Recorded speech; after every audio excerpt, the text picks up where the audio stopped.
तेरा उस आदमी का मुंह तोड़ना ज्यादा जरूरी था। अरमान, प्लीज काम डाउन। ईविल पने में मित्तल मेहर का भी बाप है, इसीलिए उसने इतने सालों तक अपनी बेटी की असलियत, उसके इतने सारी क्राइम्स छुपा कर रखे। देखो, मायरा की खातिर हमें उसके आसपास बहुत केयरफुल रहना पड़ेगा। अपनी बेटी के बारे में सोचो अरमान। अरे मैं मायरा के बारे में ही सोच रहा था, इसीलिए मैं कह रहा था उसे बोलने दो। उसने सेल्फ डिफेंस में मेहर को मार डाला। यानी तुम चाहते हो कि मायरा दुनिया की नजरों में किलर बन जाए?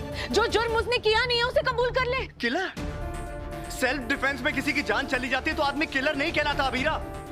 और हाँ, मैं चाहता हूँ मायरा झूठ बोल दे, इससे वो जल्दी घर आ जाएगी, वरना कोई नहीं मानने वाला उसने कुछ नहीं किया। मैं मानती हूँ। हम मायरा के पेरेंट्स हैं, वो जो बोलेगी हम मानेंगे ही ना।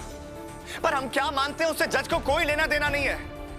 वो सबूत देखेगा, गवाहियां सुनेगा, और सबूत और गवाह दोनों हमारी बेटी के खिलाफ है अबीरा। तुम देखना, सच बोलना ही मायरा के काम आएगा। और फाइनली अब तुम उसे मेरी बेटी मानने लगे हो, तो अब इस माँ की सिक्स सेंस जो कह रही है उसे भी मान लो। कितने दिनों के बाद हम अबीरा की टेंशन ले रहे हैं ना इस घर में, वरना इतने सालों तक हम अबीरा को सिर्फ ब्लेम कर रहे थे, जबकि प्रॉब्लम की जड़ वो मेहर थी।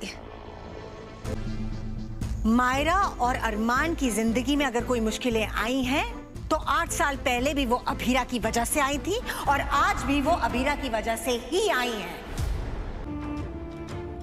आप हॉस्पिटल से घर आई थी, फिर कहाँ चली गई थी?